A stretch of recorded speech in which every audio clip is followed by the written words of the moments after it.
իրոք գոհություն Աստծուն, որտեվ մեզ առիթ է ստեղծվել լինել այնտեղ, որտեղ ինքն է։ Սուրբ Գիրքը ասում է, որ եթե մարդիկ կան, որոնք որոշել են իրար հետ հավաքվել զուտ այս նպատակի համար, որ Քրիստոսին, ասենց ասած, պաշտեն, Քրիստոսին վայելեն, Քրիստոսի անունով, ասում է, ես այնտեղ ներկա եմ կամ։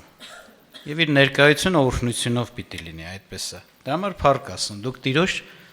այն վայրում եք, որտեղ Տերը ներկա է եւ այսի մեջ հնարավորություն է մեզ տրված։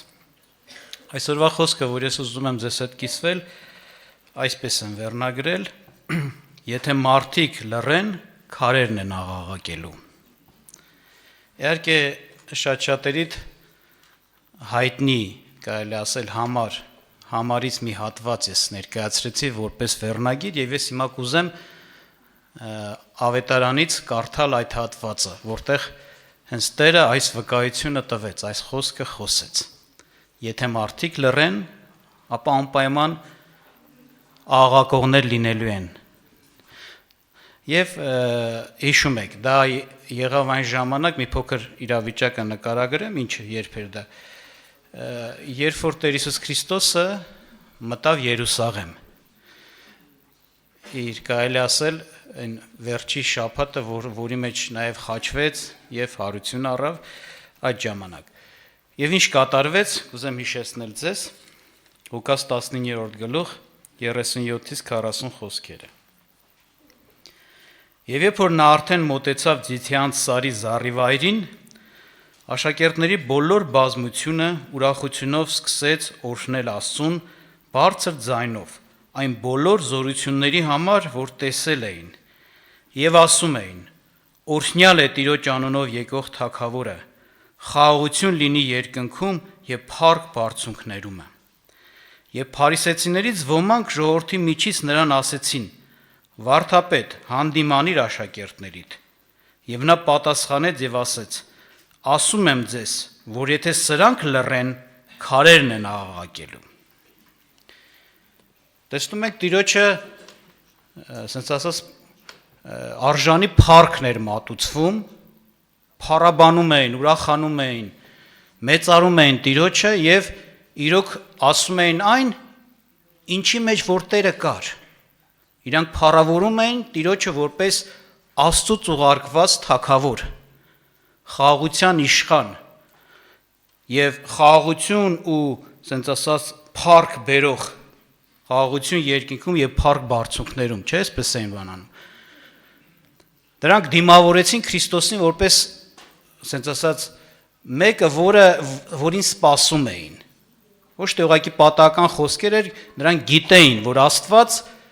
պիտի Դավթի երանքից, իսկ Դավիթը գիտեք, թագավոր էր, նրա սերնդից մեկին բարձրացնի,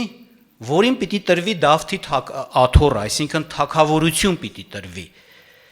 Եվ այդ թագավորությունը պիտի հավիտենական թագավորություն լինի, պիտի չնմանվես երկրի թագավորություններին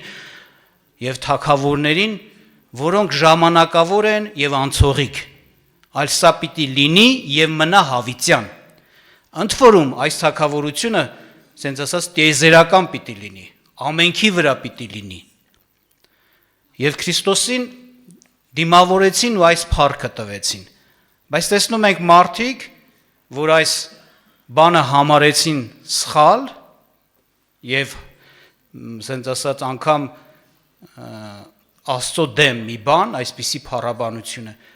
եւ հենց Քրիստոսին ասեցին հանդիմանիր քո աշակերտներին, որ կարծես թե սրանք ինչ են խոսում, բաներ են խոսում, որ արժան չես, այսպես էր իրանց միտքը, հանդիմանիր քո աշակերտներին, լռեցրու քո աշակերտներին, ճիշտ բան չեն խոսում, այս էր իրանց միտքը։ Բնականաբար իրանք էլ էին աստատ լռեցնում, միայն Տիրոջը չէին ասում։ Բայց ինչ ասաց Տեր Հիսուս Քրիստոսը, պատասխանը, ասեց, եթե սրանք այս մարդիկ լռեն, քարերը պիտի աղաղակեն։ Այսինքն սա մի ճշմարտություն է, որ նրանք խոսում են, որ այս ճշմարտությունը պիտի անպայման վերհլնի, հռչակվի, բացահայտվի, հաղթի, թագավորի այս ճշմարտությունը։ Որ ճշմարտությունը խոսեցինք, որ Քրիստոսը Աստծուց ուղարկված հավիտենական թագավորն է։ Եթե ոմանք լռեն, եթե ոմանք չհամաձայնվեն, եթե ոմանք անգամ հակառակվեն, միևնույնն է,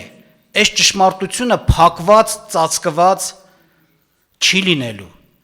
Լինելու են մարդիկ անպայման, որոնք պիտի Քրիստոսին արժանի փառքը տան։ Այսպես է, այսինքն գիտեք սա ինչից է գալիս, որ Տերը ասես, եթե մարդ էլ չգտնվի, քարերն են աղաղակելու, էսի ծածկված չի մնալու։ Սա գալիս է նրանից, որ սա Տիրոջ կողմից որոշված է, Աստծո կամք է, եւ սա ճշմարտություն է։ Իրականությունը սա է, ժողովուրդ ջան, մի փոքր սրա վրա կանգ առնեմ, հետո առաջ կգնամ, որ Քրիստոսը արժանի է այդ կոչումին, արժանացավ իր սենց ասած գործով, իր հաղթությունով։ Ամբողջ մարդկությունը գերի էր, սենց ասած, իր թշնամիներից։ Բոլորը մահվան գերին էին, բոլորը մեղքի գերի էին։ Ամենքը սատանայից, սենց ասած, ճնշվում ու գերված էին իրենց մեղքի պատճառով, ընկել է նրա ձեռը, մահվան վախի պատճառով, ինչպես Սուրբ Գիրքն է ասում։ Տերեր կային, կարելի ասել, որ մարդկության վրա իշխում էին մահը, մեղքը, սատանան անգամ, որ իրանց իշխանությունը որոշ ունեին։ Եվ մենք գիտենք Քրիստոսի կատարած գործը, նրա խաչը, նրա մահը, նրա հարությունը հենց քանդես այս բոլոր իշխանությունները, որ մարդու վրա կար, չար իշխանությունները, չար տիրությունները, չար զորությունները, որ մարդու վրա կար, մարդը ընկել էր, դրանց իշխանության տակ էր, չէին կար ասել, չէ, ազատ էր։ Քանդեց, ավիրեց դրանք, զրկեց նրանց այդ իշխանությունից, որ մահը էլ չթագավորի մարդու վրա, որ մեղքը չթագավորի մարդու վրա, որ սատանան իշխանություն երբեք չունենա այս աշխարհի մեջ։ Եվ դրա համար, երբ որ Քրիստոս հարություն առավ, իր խոսքը այսպիսին էր, չէ՞։ Ամեն իշխանություն ինձ տրվեցավ թե երկնքում եւ թե երկրի վրա։ Նա եղավ ամեն իշխանության տերը, ամեն ինչի վրա իշխողն ու թագավորողը, ամեն ինչ նրա ոտքերից ներքև, նրա ոտքերի տակ պատվանդան։ Այո, նա իրոք ամենքի վրա տիրող թագավոր է։ Սա իրականությունն էր, որ վկայում էին, դավանում էին աշակերտները։ Մեկ ուրիշ կողմից էլ որ ուշադրություն դարձնենք, հարցը սա չի, որ քանի որ նա Աստծո որդին էր, Աստված էլ նրան ամենամեծ պատիվը տվեց, ամենամեծ տեղը դիրքը տվեց իր թագավորության մեջ, դարձրեց իր թագավորության թագավոր։ Գիտեք, թագավորության թագավորից բարձրը չկա, այդ դիրքից բարձր կոչում չկա։ Կան շատ կոչումներ, որ բարձր են, բայց թագավորից ցածր են, չէ՞։ Ոչ թե, ասենց ասած, ծանոթ բարեկամի հարց է, ժողովուրդ ջան։ Սուրբ Գիրքը օրինակ Փիլիպեցիս թղթում հիշեցնեմ ձեզ 2:5-ից 11-ում, երկրորդ գլուխ 5-ից 11-ում խոսում է Աստծո թագավորության մեջ բարձր լինելու, մեծ լինելու մի հայտանիշի մասին, այսինքն սրանով բացահայտվում է ով է Աստծո թագավորության մեջ մեծն ու բարձրը։ Եվ տեսնում ենք, եթե դրանով կշռենք, դրանով չափենք, կտեսնենք իրոք Քրիստոս արժանի է, որ Աստծո թագավորության մեջ ամենաբարձր տեղը նստի։ Ամենաբարձր դիրքին արժանը։ Եվ ես հիշեցնեմ ձեզ այդ հատվածը։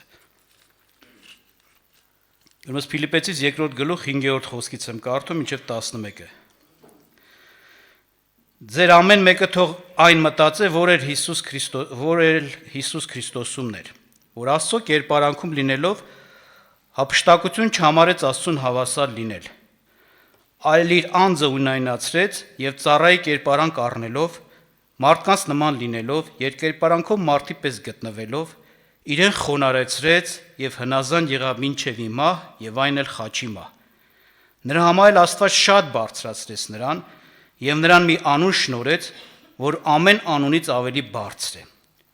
որ Հիսուսի անունով կրկնվեն ամեն ծունկ երկնավորների եւ երկրավորների եւ երկրի տակ լինողների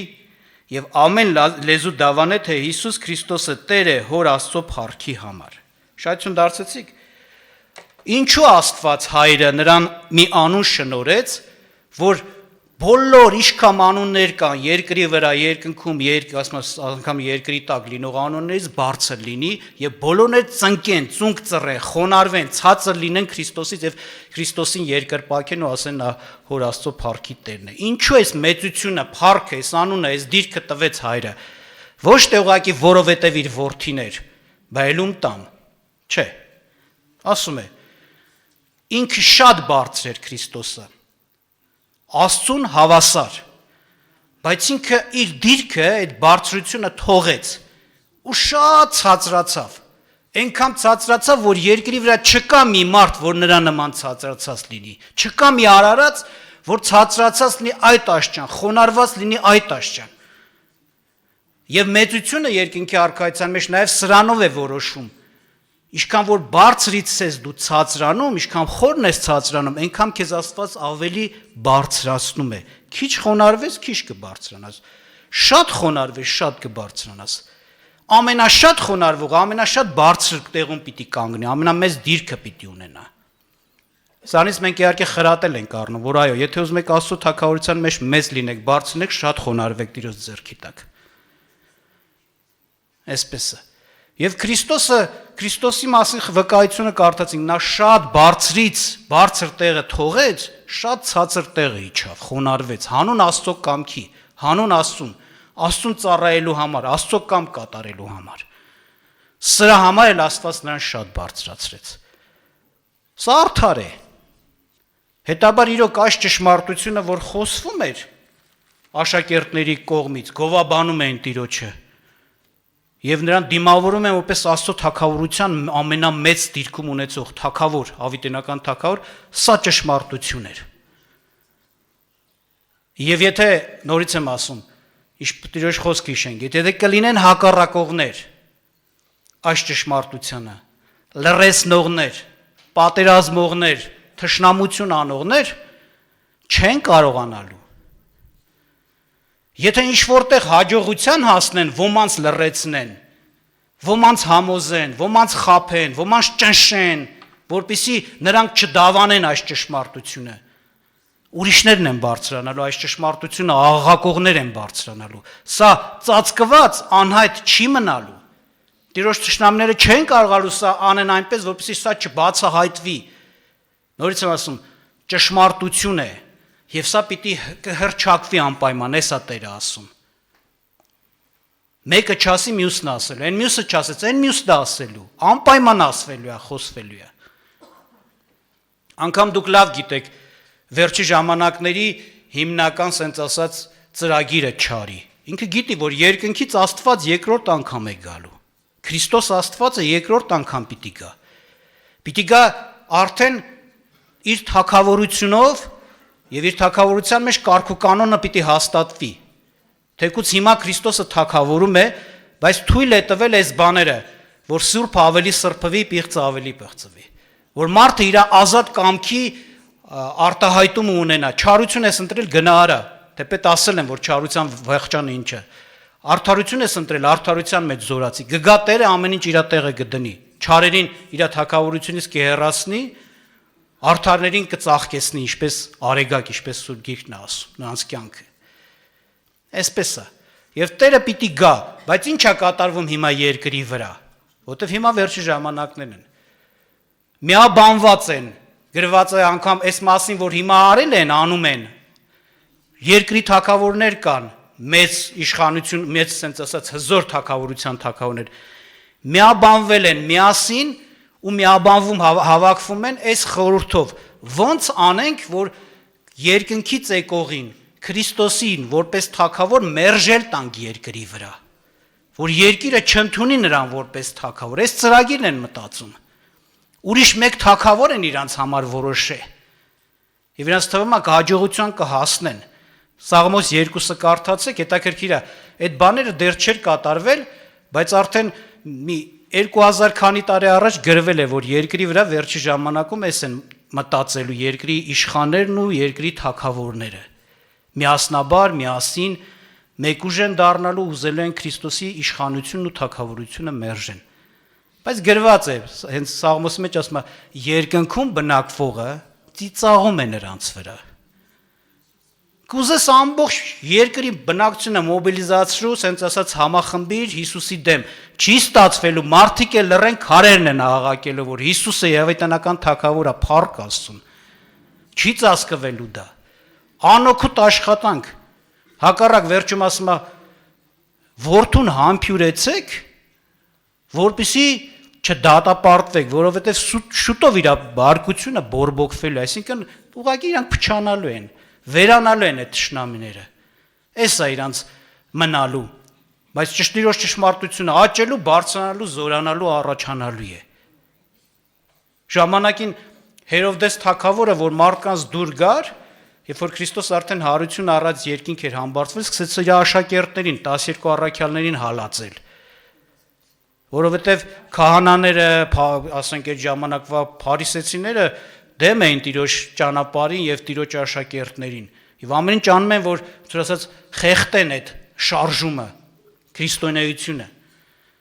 Բայց եւ կարողացան Հերովդեսին էլ գրգռեն այդ հարցում։ Մեկին սպանեց, գիտեք, Հակոբոսին սպանեց։ Պետրոսին էլ բռնեց, որ բանտարկեց, որ էլի սպանի, բայց հրաշքով ռեշտակ եկավ հանեց բանտից։ Եվ ինչ ասում Սուրբ Գիրքը, ասում է, երբ որ չարությունը զորացավ, Աստծո ռեշտակը խփեց Հերովդեսին, Հերովդեսը ворտնոտելով մեռավ, մի անգամից էլ չմեռավ, տանջվեց, ворտնոտավ մարմինը։ Եվ ասում է բայց Տիրոջ խոսքը այնտենց է գրած, տարածվում էր եւ շատանում էր, եւ Տիրոջ ժողովուրդն էր շատանում։ Իսկ ինչ արեց, որ հակառակվեց։ Հիշեք մի բան, ժողովուրդ ջան, ճշմարտությունը լույս է։ Իրականության մեջ այդպես է։ Եթե ճշմարտությունը դու գիտես, դու լուսավորված ես։ Այսինքն իրականությունից իրոք տեղյակ ես։ Ստությունը խավար է։ Եթե մի բան սուտ է, նշանակում է դու իրականությունից տեղյակ չես, քեզանից ծածկված է, դու ստով ես առաջնորդում, որը իրականությանը չի բռնում։ Դրա համար է ճշմարտությունը լույս, ստությունը խավար։ Լույսը միշտ հաղթելու է խավարին, դա իմացեք։ Ցանկացած ճշմարտություն վերաբարձրանալու, եթե ժամանակավոր էլ կարծես թե ինչ-որ բաներ Երևան, ինչպես այսօր երկրի վրա տեսնում ենք, մարդիկ ասում են, դե սրանք հաջողություն ունեցան, նրանք հաջողություն ունեցան ու շեշտում են իրանց ստությունով, իրանց զորբայությունով, իրանց գողությունով, իրանց թալանով, իրանց սպանություններով, կարծես թե էս է, էլի, որ իրանց չարություններով հաջողության հասան, բայց արդարությունը, բանամ սրբությունը, բարությունը ճնշված է, հաջողություն չկա, դրանք ժամանակավոր երևույթներ են։ Մի բան, որ Աստծուց է, պիտի լույսի նման վեր բարձրանա, հռչակվի, հայտարարվի, տարածվի ու թագավորի։ Հենց Քրիստոսի ավետարանը, որ տեսնում ենք, դրա դեմ աշխատում են, չէ՞։ Հենց ներկայացեցի վերջի ժամանակներում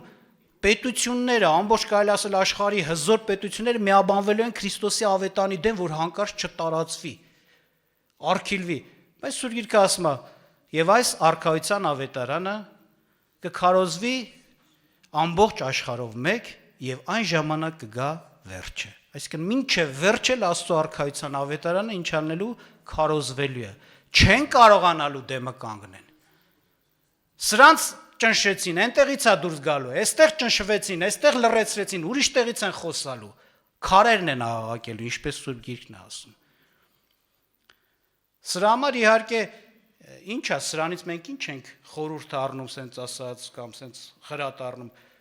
էսա, որ ճշմարտության կողմը լինենք, որ ասում ենք ճշմարտությունը լույս է, նկատի ունենք Աստծո խոսք, որովհետև ոչ թե մնացածներին բանի տեղ չենք դնում, ուղղակի մնացած խոսքերը ճշմարտություն չեն, ովքեր էլ կխոսան, եթե Աստծո խոսք չեն։ Աստծո խոսքը ճշմարտություն է, իրավունք ու արդարություն է։ Եվ այստեղ խոսում ասում է,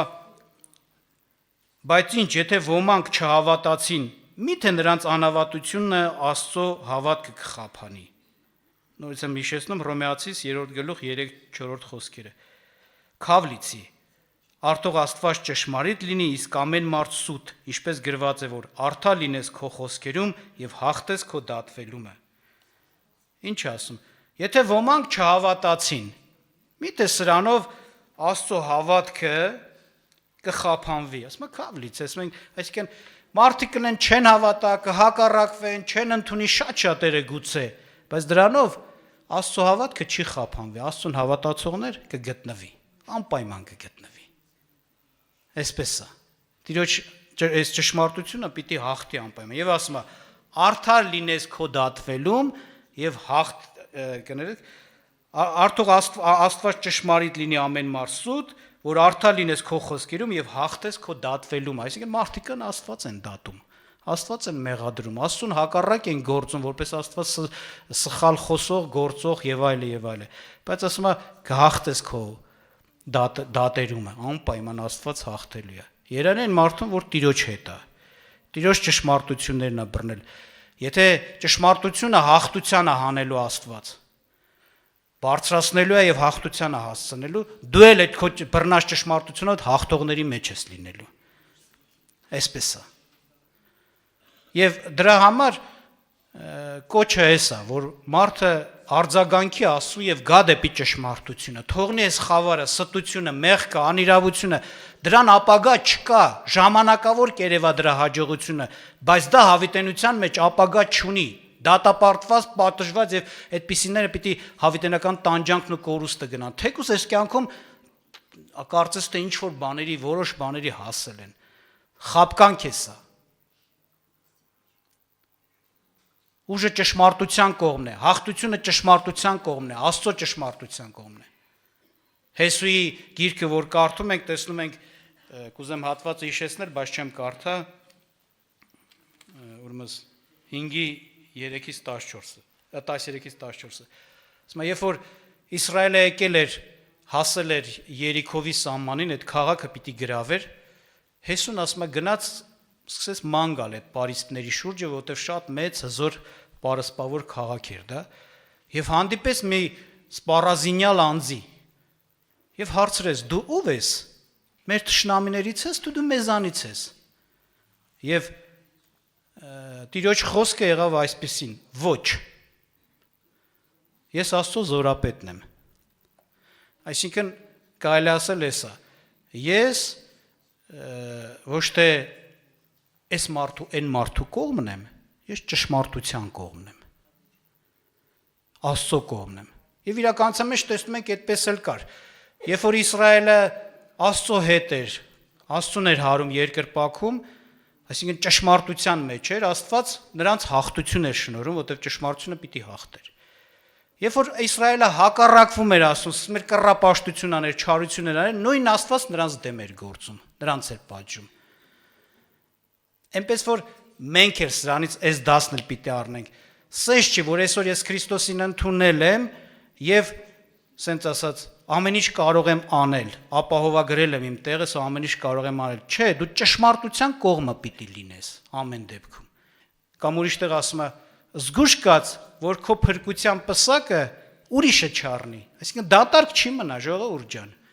Մարդիկ գիտեն լավություն են անում մեծ, որ Աստծուն պաշտում են, երկրպագում են, դու քեզ ես լավություն անում։ Եթե մտածում ես այդ քո տեղը դատարկ կմնա, եթե դու թողես Աստծուն կամ չգնաս Աստծուն, չէ, այդպիսի բան չկա։ Եթե դու թողես, ուրիշը կվերցնի, վերցնողներ կլինեն։ Դրա համար իմ կոչը սա է, Աստված օրհնի մեզ, որ մենք իրոք ճշմարտության կողմը լինենք։ Հիշեք, ճշմարտությունը լույս է, դա պետք է բացահայտվի, հռչակվի, տարածվի եւ հաղթանակի։ Լինենք ճշմարտության կողմը, որովհետեւ մենք էլ հաղթող դառնանք, հաղթող լինենք։ Այսպես է։ Արձագանքենք Տիրոջ կանչին, գանք դեպի ճշմարտությունը, գանք դեպի Աստված, ընդունենք նրա ճշմարիտ կամքը եւ ապրենք նրա ճշմարտության մեջ։ Սա մեր համար օրհնությունը, հաջողությունը, բայց եթե դու չլինես, ուրիշը կանի արխային։ Աստված հարսանիքի առակը պատմեց, հիշում եք, ասում է, հրավիրեց հարսանիքավորներին, ոմանք մերժեցին, չեկան, բայց վերջում հարսանիքը կայացավ, թե այդ գնացող չեղավ, հարսանիքը կայացավ, այսինքն ով ինչ անի իրան անում, չեկողները իրանց վնաս տվեցին, մյուսները օգտվեցին, ովքեր հոժարվեցին, ուրեմն կուզեմ, որպեսզի սրանով ես սահմանափակեմ իմ խոսքս և մենք աղոթք անենք այս թեմայով, նախ փառաբանենք Աստծուն, որ Աստված հզոր է, մեծ է, իր խոսքը ճշմարտությունը հաղթող խոսք է։ Ինչ որ որոշել է, ինչ որ խոսել է, ինչ որ ճշմարտություն է, ոնց որ ասած, դա է հաղթանակելու։ Եվ երկրորդ, մեր ընտրությունը կայացնենք, լինենք ճշմարտության կողմը, լինենք հաղթողներ, աղոթք անենք։